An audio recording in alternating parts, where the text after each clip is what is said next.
All right, I'm just gonna lay it on you, short and sweet, but it's not that sweet, so it's kind of short and sour, as opposed to sweet and sour. I don't really love the movie Star Trek First Contact. Um, Loved it at first, but now I'm not so sure. Many many years later, um, and this one kind of hurts because my favorite Star Trek site, X Asterisk Scientia, uh, the rating on there, I don't know who specifically this is by because there's multiple people who write for that site. Jorg or Jorg Hildebrand and Bern Schneider.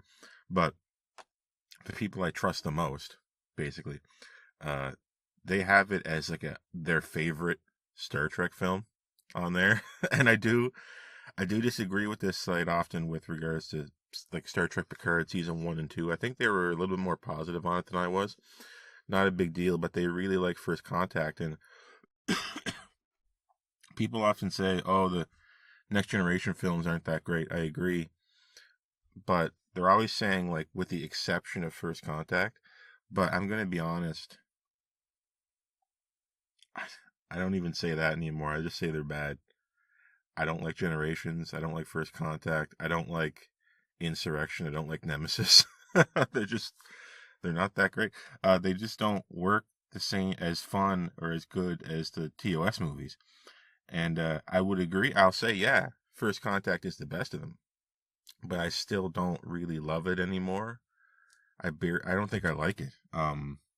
It's just got too many problems, and the more you watch it and the more you think about it, the worse it is. Okay, and this is like an opinion that would get me killed because people love the Sovereign class. People love those uniforms, the kind of drab, dark ones they show up in First Contact. The Sovereign class, to me, it ain't it. This ain't it, Chief. It's angular. It's violent. It's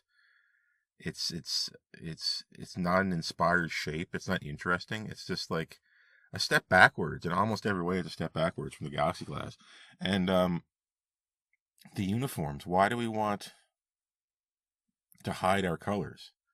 Right? The colors now are not the primary focus of the uniform, and that's always a problem for me when your division color is small and takes a back seat to nothing, like black or gray with these outfits. Who do I want to be saved by? Do I want to be saved by the people in the TNG outfit or the people in like the First Contact / later season Deep Space Nine outfits? Which pick one? Yeah.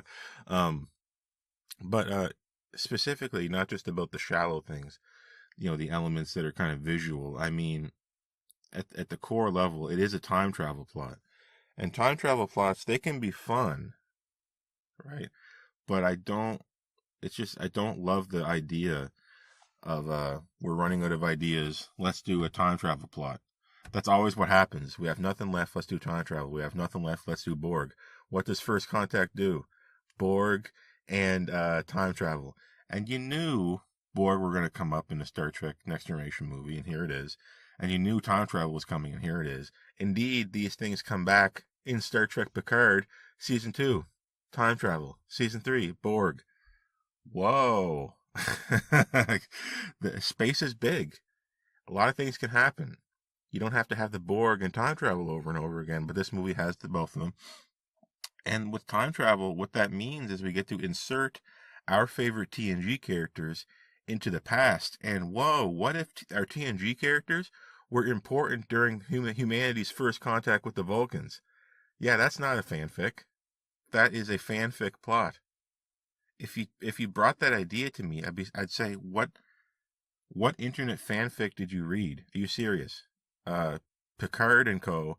go back in time, and they end up being on the flight of the Phoenix, which is now the first human warp flight, and they were there all along. It's a way to take our characters in TNG and make them do an end run around all of Star Trek history because they're that important now.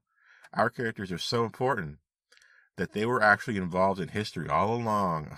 God, and then it comes back in Star Trek Enterprise where we're so excited about the fact that we're now in the timeline where Borg got to Earth early, and gives credence to the idea that Enterprise could be in a different timeline, which it's not. I don't like this idea. Timelines are not my friend, and neither is time travel. You may disagree, and I get a lot of people giving me flack over that, and I stand by it. I don't love that whole idea, but I think it was a mistake having the Borg go back in time. It was a mistake having our characters be involved in the first warp flight. And it was a big mistake to have, number one, oops, we forgot some Borg on Earth. That's crazy.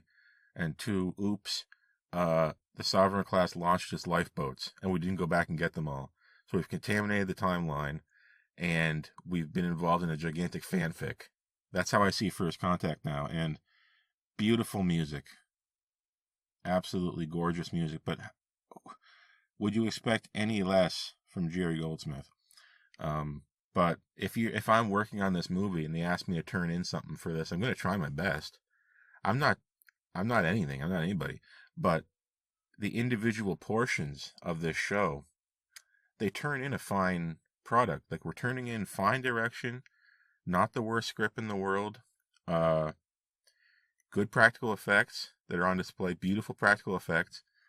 Like I said, beautiful music, but as on a whole, it's wasted on a kind of a dumb idea, right? Now, I don't like to offer up, a complaint department type response to something without saying how you could maybe do it better. My thought on this would be, do you want to do a Borg movie or a time travel movie?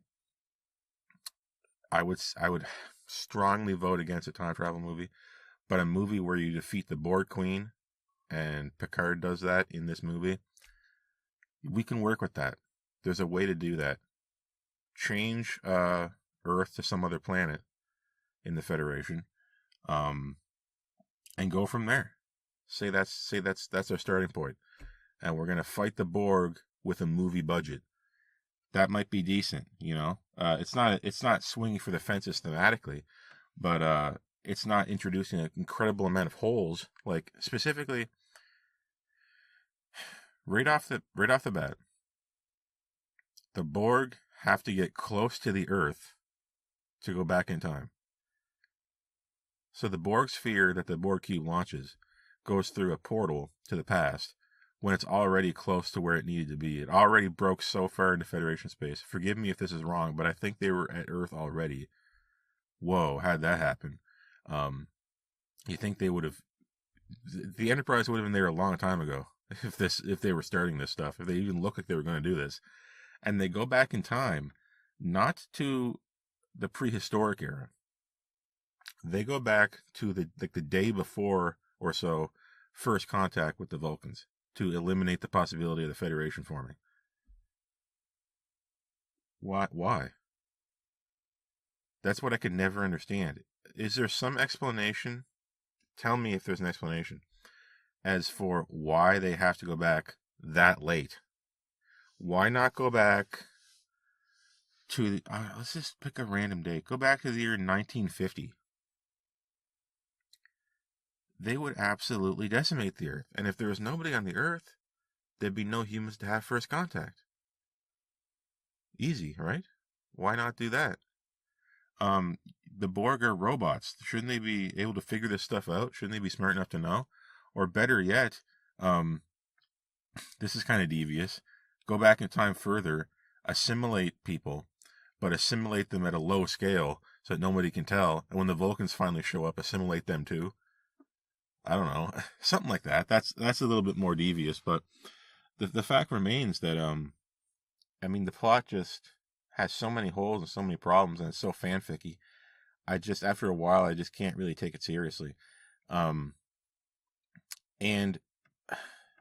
what bothers me the most, at a very deep core level, is that it sets up the idea that the first warp flight for mankind, Zefram Cochrane's Phoenix flight, as it is in First Contact, was made by like a crackpot mad scientist character alone after he he modified a missile.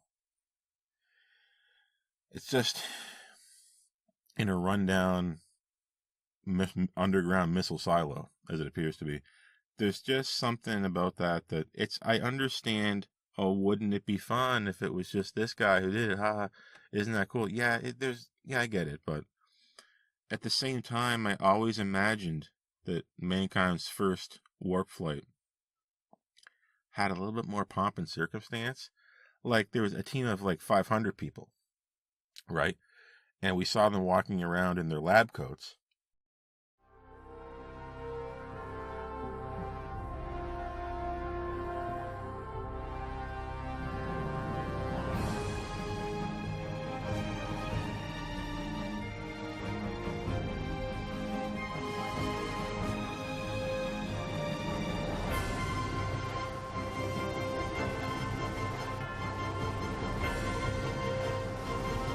Bring in the World War III angle. Like maybe there's autonomous machines that have been fighting World War III and have to be defeated, have to be turned off, and they're shooting at the Phoenix or something. I don't know, like something like that. Just be a little bit creative with it. Pomp and circumstance, lab coats, people talking about big ideas, talking about the future, and Zefram Cochrane is a little bit more of an idealist, you know, has a little bit more of a grand scheme in his mind. Seeing the Phoenix being built in orbit, its first flight, the danger of it, the fear of dying in this flight, and the joy of having it go off as it did, and seeing the Vulcans, and it just would have been really special, I think. And it would have been a movie that doesn't push all the buttons that your standard theatrical popcorn movie does. But it would be very interesting for the Star Trek fans that have been around for so long. And I prefer when the first warp flight was the Bonaventure and not the Phoenix. The Bonaventure looks like it's complicated. It looks confusing. It looks archaic. There's something about it that looks like it's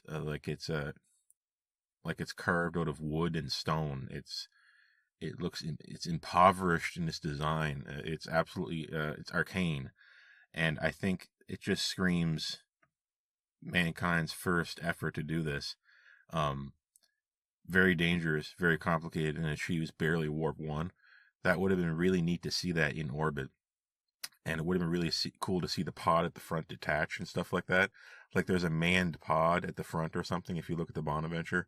And I always wondered what that meant, like why it connects to this that way, and how dangerous the engine is that you need to be in a little ship at the front of it for it to work. You can't be near it.